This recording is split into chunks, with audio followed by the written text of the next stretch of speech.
Todo mundo sabe o que o Final Fantasy VII clássico representou lá em 1997, não só para os RPGs e para o primeiro PlayStation, mas para a indústria de jogos de uma forma geral. Não por menos está recebendo, com aclamação da crítica, a segunda parte de 3 de um longo remake.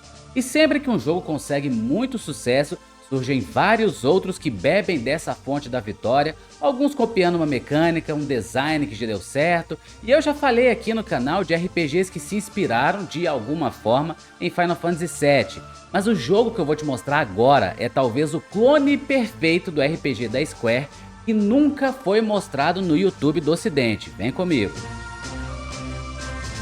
Fala meus caros, eu sou o Otávio e você está no canal GameShark BR. Se você já acompanha o canal há tempos, você já deve ter visto vários vídeos de RPGs que buscaram inspiração em Final Fantasy VII, como Shadow Madness, Septerra Core. Alguns eu já falei em até mais de uma lista, como o Silver, e outros eu fiz vídeo dedicado, como o Anachronox.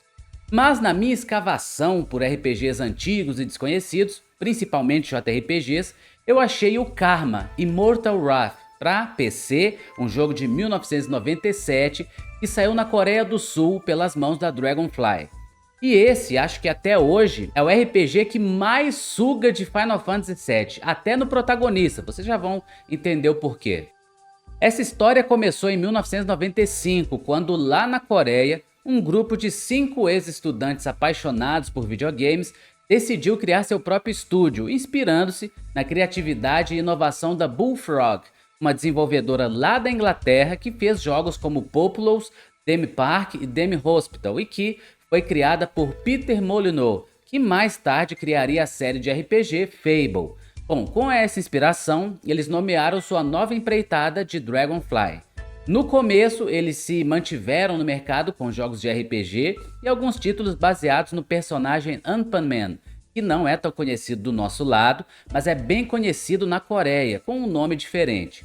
O primeiro jogo e RPG deles foi o The Tour of Duty, de 1996, que foi lançado para o IBM PC e não saiu do lado de cá, sendo que ele também não tem vídeos aqui no YouTube em língua portuguesa, inglesa, enfim, nada além de vídeos coreanos. Bom, então chegou o 31 de janeiro de 1997 e saía lá no Japão o Final Fantasy VII, e aí vocês já sabem o sucesso estrondoso que foi. Vendo isso, a Dragonfly teve mais um gatilho de inspiração do que colocar no seu mais novo jogo, o Karma, que saiu em 1997 lá na Coreia, em setembro de 1997, para o Windows e que tinha muita coisa parecida com o RPG da Square. Tudo que você olhasse nele ia te fazer pensar em Final Fantasy VII. Os planos de fundo pré-renderizados com perspectivas variáveis, tinham qualidade aí consideravelmente inferior aos jogos da Square, né? Mas claramente era isso que os desenvolvedores buscavam. Os personagens low poly com aparência mais sombreada do que muitas texturas também pareciam familiares. Até olhando para a capa, o herói faz a típica pose de Cloud com uma grande espada. Os combates usam a barra de ATB e a maior e, na minha opinião, bem-vinda diferença é que você pode ver os inimigos no mapa e evitar essas lutas. No fim das contas, você poderia puxar uma carta ali na manga que ia ter uma marca d'água de Final Fantasy VII. Mesmo bebendo de toda essa fonte, esse jogo desconhecido da gente aqui, ele tem sua importância localmente, como o primeiro RPG poligonal da Coreia. Outra coisa que é muito dita daqueles lados de lá sobre ele é que ele tem uma dificuldade implacável, surreal mesmo. Sobre a história, como ele não tem nenhuma tradução para alguma língua que use o alfabeto latino e pouca informação, mesmo pesquisando bastante e vendo algumas gameplays, a capa sugere que você pode escolher entre 3 heróis em algum ponto e leva a caminhos de história ramificados, mas eu não tenho como confirmar isso, a não ser que eu aprenda coreano. E se é dito que a dificuldade do jogo é muito alta, a dificuldade para você conseguir jogar ele também vai lá na estratosfera. Tô falando isso aqui porque eu fui tentar esse RPG, não tem em nenhuma loja e eu não achei em lugar algum em que ele tivesse disponível para download. Mas eu não queria desistir tão fácil e consegui encontrar um lugar para baixar. Foi bem diferente daqueles RPGs que eu citei lá no início, o Silver, o Septerra Core, o Anachronox, Shadow Madness. Todas essas inspirações aí de Final Fantasy VII foram preservadas através da Steam e você pode adquirir eles e outros jogos pagando mais barato usando os meus cupons de desconto da Alien Gamer, que é parceira aqui do nosso canal, que oferece descontos não só em jogos, mas em gift cards e softwares também. O que é mais importante quando a gente compra online é que eles garantem compras legais e seguras, pois trabalham com códigos originais e genuínos de cada fabricante e contam com suporte 24 horas. E você pode comprar gift cards da Steam, do Xbox, da PlayStation, da Nintendo, além dos próprios jogos, e meu cupom vale para tudo isso. Então anota aí os cupons, o GameSharkBR5 para obter um desconto de 5% em toda a loja e GameSharkBR30 para um desconto de 30% em pacotes do Office. Mas não para só no desconto, tem mais para você, que é aqui do canal, que é especial. A cada R$20 em compras você vai automaticamente concorrer a 2 Super Kits Xbox ou PlayStation, inclusive com um ano grátis de Game Pass Ultimate ou de PS Plus Deluxe. Então aproveite os cupons, boa sorte na promoção e encha esse carrinho com o que você precisa na Alien Gamer.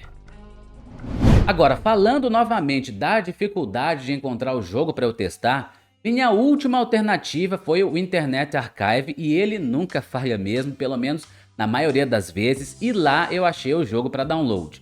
Só que ainda não era a hora de se alegrar, porque ele não rodou de jeito algum no meu Windows.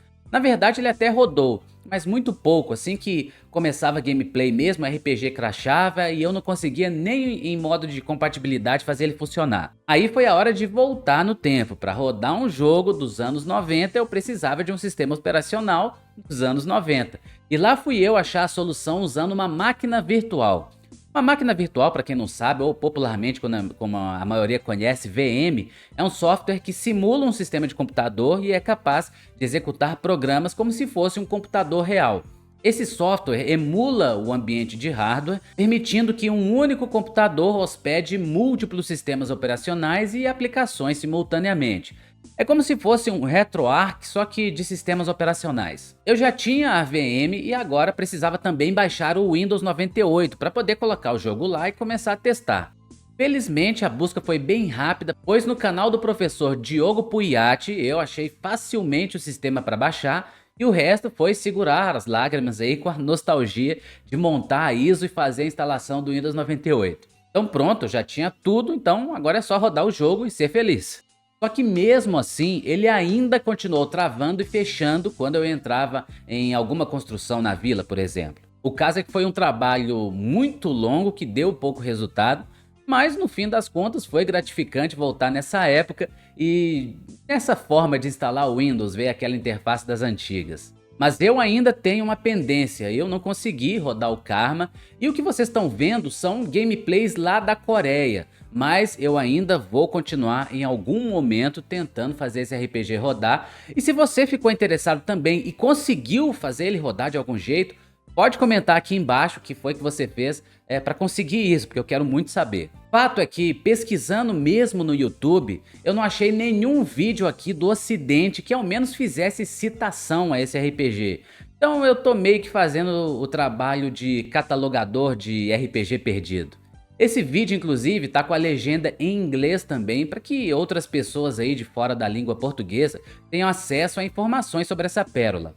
E olha só, esse RPG não foi lançado só na Coreia não, ele chegou 2 anos depois, em 1999, no Japão, com uma nova capa e em alguns países da Europa também, no início do ano 2000, mas pelo jeito ele não teve muito conhecimento para ir além do seu país de origem. A Dragonfly ainda lançaria em 1999 o Walpurgis Night, outro RPG que tinha nesse caso aí um design que me fazia lembrar mais de Grandia, mas não é o caso de aprofundar nele aqui. Por volta do ano 2000 ainda foi ventilada a possibilidade de um Karma 2, mas que foi cancelado e nunca aconteceu.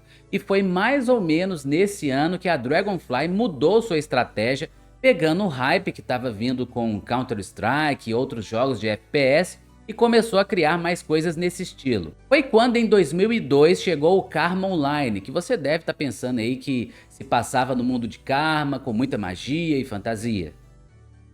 Mas na verdade era um FPS sobre guerra. Caracas. Fato é que essa mudança estratégica foi um sucesso retumbante, especialmente na Coreia, claro, onde os FPS da Dragonfly alcançaram grande popularidade. Nos anos seguintes, a Dragonfly expandiu suas fronteiras, adquirindo licenças de diversas outras empresas para criar versões online de jogos já consagrados. Entre eles estavam títulos baseados em franquias famosas da Neo Geo, que firmaram parceria em 2008. Apesar de terem começado com desenvolvedores parceiros, muitos desses projetos não tiveram o sucesso esperado, levando a Dragonfly a assumir diretamente o desenvolvimento de alguns, como uma versão de Metal Slug Online, que acabou sendo cancelado. Infelizmente, nem tudo foram flores. Em 2009, a empresa enfrentou desafios ao tentar adquirir participações majoritárias em alguns dos estúdios parceiros, o que não ocorreu como esperado e acabou prejudicando sua reputação e o valor de suas ações. Apesar desses contratempos, a Dragonfly continuou a trabalhar e a inovar, buscando talentos para os seus projetos, como o Samurai Shodown Online e o The King of Fighters Online, que nunca chegaram por aqui. Hoje a Dragonfly continua fazendo seus jogos, mas pelo que vi na página dela, nunca mais mexeu com o RPG single player e mantém seu foco somente em jogos de tiro e MMORPGs.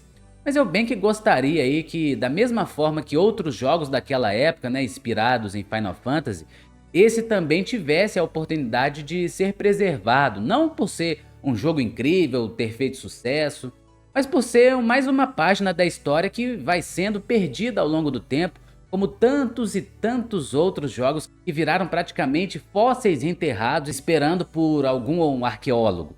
Quem sabe a comunidade também não se movimenta e tenta de alguma forma localizar esse RPG, torná-lo mais acessível para as pessoas aqui do ocidente. É a comunidade de fãs que tem mantido bem mais a preservação dos jogos nos últimos anos do que a própria indústria, e isso eu sempre tô repetindo aqui. Comenta aqui mais alguns RPGs que viraram relíquias perdidas no tempo para eu pesquisar mais sobre esses jogos e trazê-los aqui pro canal. E para você que gosta desses RPGs perdidos, escondidos, desconhecidos, não deixa de se inscrever aqui na Casa dos RPGs, porque toda semana eu venho com alguma curiosidade, uma lista e uma boa dose de resenha sobre RPGs.